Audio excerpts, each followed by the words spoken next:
Bonsoir à tous, merci pour votre présence ce soir. Vous le voyez, les conditions sont tout à fait spéciales, vous vous en doutiez certainement. La salle aujourd'hui ressemble un peu à un studio de télévision d'ailleurs, puisque étant donné le nombre extrêmement limité de personnes pouvant être présentes ce soir, 40 personnes, participants et équipes y compris, nous avons décidé d'engager des techniciens son et lumière, images, pour diffuser en léger différé le concert sur notre chaîne YouTube. Le concert d'ailleurs restera disponible en vidéo permanente sur cette chaîne et puis nous le diffuserons également par les autres canaux habituels. Donc n'hésitez pas à aller rendre visite à cette page. J'ai envoyé un mail à tous les inscrits, les professeurs, donc vous aurez certainement le lien ad-hoc. Ce fut une aventure d'arriver jusqu'à vous ce soir, jusqu'au quart d'heure académique inclus d'ailleurs. Je vous remercie pour votre patience, puisque ce concert était initialement programmé à la fin du mois de mai dernier. Bien entendu, notre école ayant été fermée à partir du 14 mars, ceci n'a pas pu se produire. Mais une équipe de courageux étudiants a tenu le cap, a fait preuve de ténacité afin de garder un niveau élevé de prestations dans un répertoire connu de longue date, afin de pouvoir vous le présenter ce soir. Et je tiens vraiment à les féliciter, c'est tout à fait exemplaire. C'est déjà difficile, bien sûr, de se présenter devant un public pour jouer un répertoire de haut niveau dans des conditions normales, mais plusieurs mois après la fin de ces cours, c'est tout à fait exceptionnel et remarquable. Donc bravo à ces étudiants sortants et fraîchement diplômés.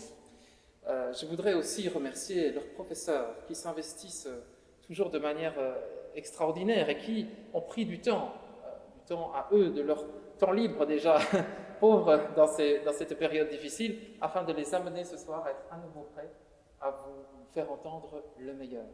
Voilà, quand on a une telle équipe d'élèves et de professeurs, évidemment, on a la possibilité de vous présenter cette jolie soirée, qui sera un petit peu raccourcie parce que malheureusement, un des participants, un des étudiants qui était volontaire pour participer à ce concert avec nous, ne le peut pas pour des raisons de quarantaine, tout simplement. Donc, on a la chance, presque toute l'équipe est présente. Notre accompagnateur est en parfaite disponibilité, donc c'est magnifique, ça nous aurait mis un peu en difficulté. Je voudrais aussi dire que c'est une première pour certains d'entre nous, puisqu'étant moi-même dans la maison depuis presque un an, je viens de changer de fonction et donc je suis encore en découverte, mais surtout, notre toute nouvelle directrice adjointe, Régine Logan, a organisé ce concert. C'était une de ses premières missions depuis son entrée en fonction il y a seulement quelques semaines. Et je voudrais la remercier, la féliciter pour son énergie, son sens de l'anticipation. Et je dirais que si ce concert se tient ce soir, c'est en grande partie grâce à ses qualités. Donc merci Madame la directrice adjointe et bravo.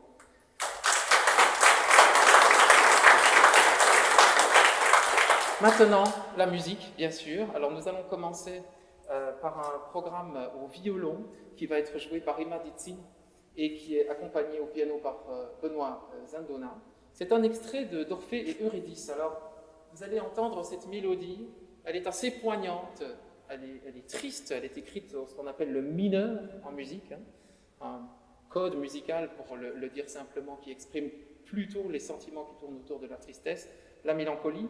Et c'est bien naturel, car dans cet opéra de Christoph Willibald Gluck, la mélodie que nous entendrons ce soir survient au moment où Orphée se retourne sur sa bien-aimée Eurydice, rompant ainsi le pacte passé avec l'enfer et entraînant immédiatement la mort de sa bien-aimée. Donc voici Ima, accompagnée par Benoît Zandona au piano dans cette pièce.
ça sera aussi l'occasion, puisque cette manifestation a également dû être reportée, de remettre des prix à certains de nos étudiants les plus méritants, au nombre desquels figurent bien sûr les 4 solistes de ce soir.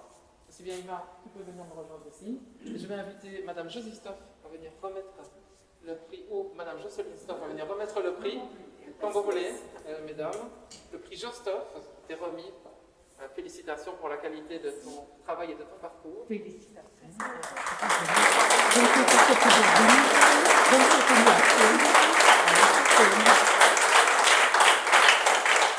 Notre présidente, Madame Anne-Marie Loncin, qui va remettre le prix Belfius et le prix du conservatoire à Ima pour félicitations.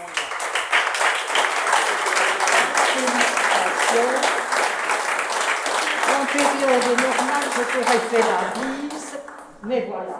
Attention, Yves. Et tous mes voeux pour ton avenir, quel qu'il soit, pour ton choix de profession.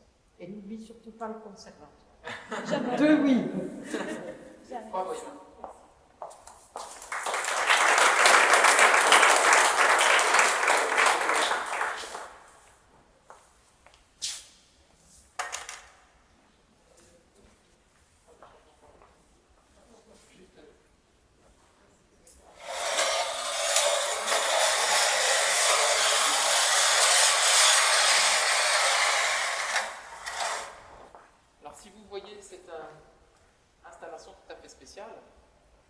C'est parce que la flûte traversière que nous allons entendre maintenant a une spécificité par rapport aux autres instruments de la famille des instruments avant. C'est qu'on ne souffle pas réellement l'air à l'intérieur de l'instrument, très peu, mais plutôt en surface, à l'entrée, que l'on nomme l'embouchure. Le son est ainsi produit par vibration, comme toujours dans les instruments, mais une grande partie du souffle, lui, quitte le chant et continue son petit chemin.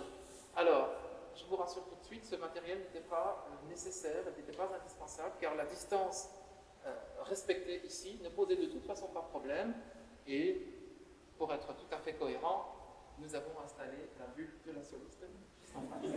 Donc, il s'agit ici d'un accessoire presque luxueux dans ce contexte, mais bon, voilà, ça nous paraissait quand même cohérent dans ces conditions de l'utiliser, qui plus est, il est tout nouveau, donc il n'est pas encore couvert de traces de doigts. On voit donc encore tout à fait à travers, je pense. Maintenant, sur le répertoire que vous allez entendre, c'est Lucie Dubuisson qui va vous proposer une pièce de Prokofiev. Alors, Sergueï Prokofiev, un compositeur tout à fait particulier, un compositeur du XXe siècle, qui a à la fois exploré un style romantique mûr, assez tendu, comme par exemple dans sa suite pour orchestre Roméo et Juliette bien connue, mais aussi des styles musicaux beaucoup plus moderne, souvent dissonant, c'est-à-dire avec un choc entre les notes, parfois même tout à fait agressif. Alors ici, on est un petit peu entre ces deux courants, c'est-à-dire qu'on a la modernité absolument dans cette œuvre, mais pas du tout l'agressivité. On a une musique tout à fait aérienne, dans un climat un peu léger et étrange, je dirais. Voici donc Lucie, dans ce premier mouvement de la sonate pour flûte, opus 94, un mouvement moderato de Sergueï Prokofiev, accompagné au piano par M. Zindel.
Anne Corbaille, une de nos administratrices le plus vénus électrique du conservatoire. Bravo. Et bien voilà, avec toutes nos félicitations, tous nos voeux pour ton avenir, et tu sais que tu seras toujours la bienvenue ici. Voilà.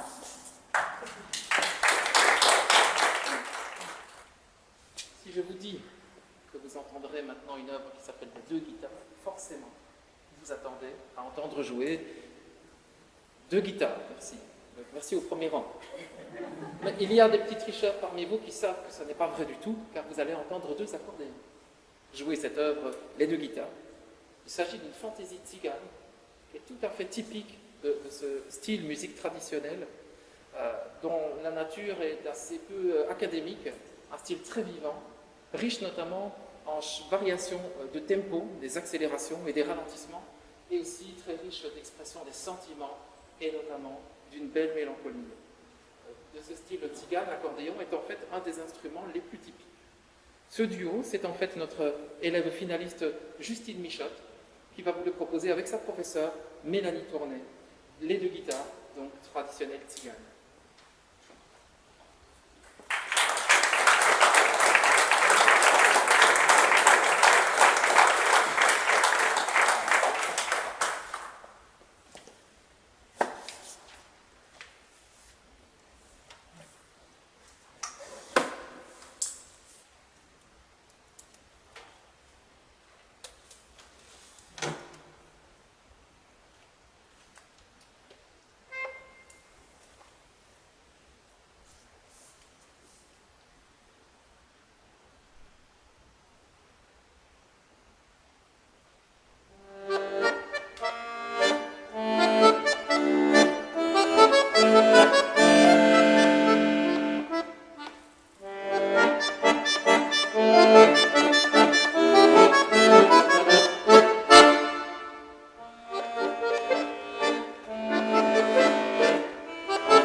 toutes nos félicitations. Comme c'est presque toute la famille qui est inscrite au conservatoire, on a l'espoir de te revoir. Voilà, tu seras toujours la bienvenue. Gâté parce que tu as un prix supplémentaire qui est le prix Jostop qui t'est remis par Madame Josmaster à l'instant.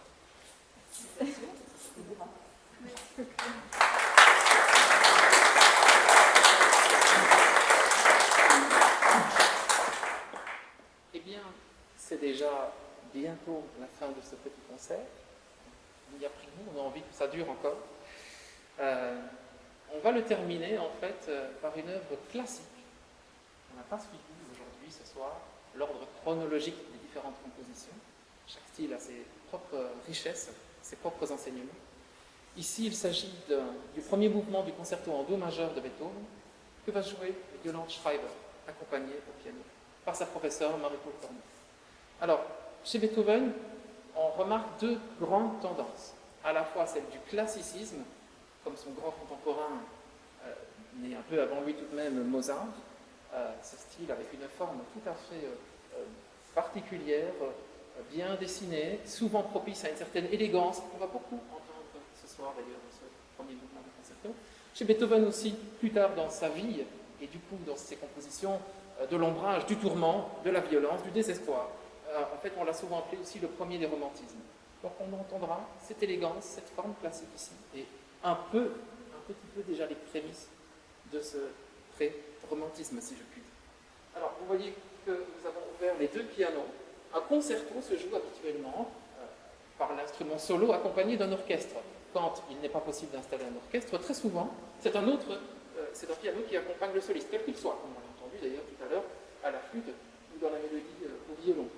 On aura donc ici Yolande Schreiber qui jouera sur ce piano la partie solo, et Marie-Paul Cornu, sa professeure, qui jouera à elle toute seule l'orchestre sur le deuxième piano.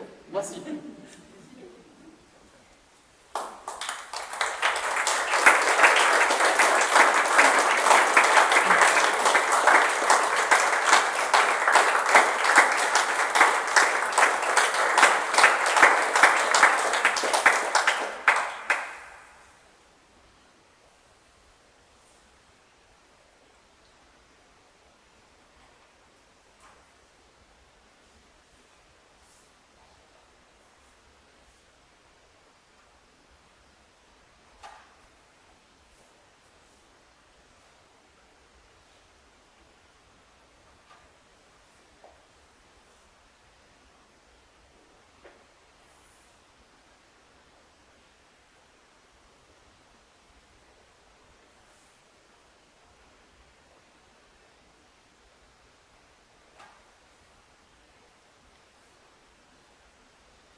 Eh bien, toutes nos félicitations.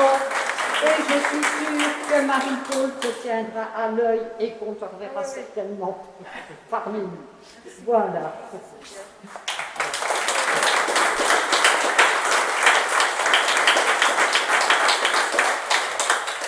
Je crois qu'il y a encore un prix à remettre, mais c'est un prix en nature, celui-là. Un prix qui dit beaucoup de remerciements, beaucoup de gratitude, beaucoup de respect pour une carrière extraordinaire qui arrive bientôt à son terme, même si nous avons encore beaucoup de mal à l'imaginer, puisque Madame Cornia prendra très prochainement sa retraite. Je crois que maintenant les jours se décomptent, et donc l'ensemble du conservatoire, des élèves, des professeurs de l'équipe tenait symboliquement, en attendant peut-être une fête plus somptueuse, espérons-le, dans des temps meilleurs, tenait à marquer le coup. Je crois qu'un de vos anciens élèves, Madame Cornia, accompagnateur ce soir, va vous donner ce petit témoignage de notre respect, de notre affection.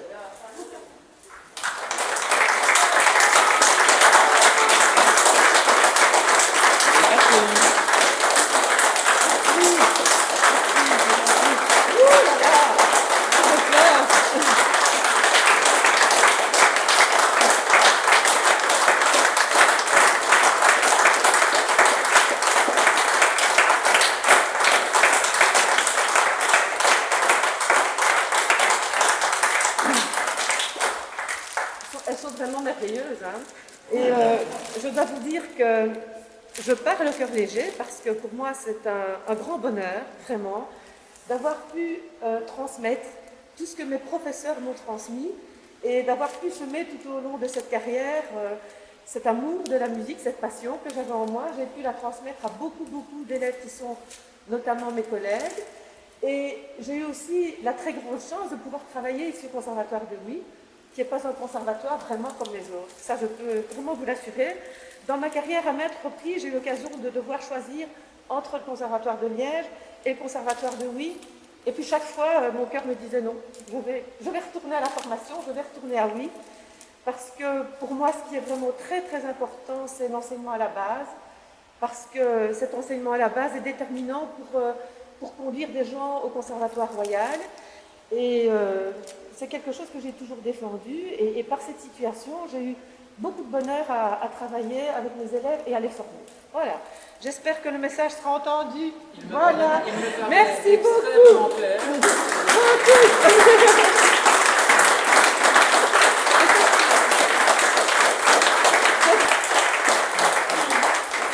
Voilà, c'est un message important que Madame Cornia vous a délivré. En fait, c'est ce grand écart, cette mission que nous avons d'accueillir tous les élèves, ceux qui viennent chercher leur épanouissement à travers la musique, la danse, le théâtre et les autres arts de la parole, et aussi bien sûr ceux qui viennent chercher ou qui vont découvrir une future vocation. C'est un métier de passion, comme vous l'avez encore entendu cette dernière minute, que nous faisons vraiment avec un grand bonheur.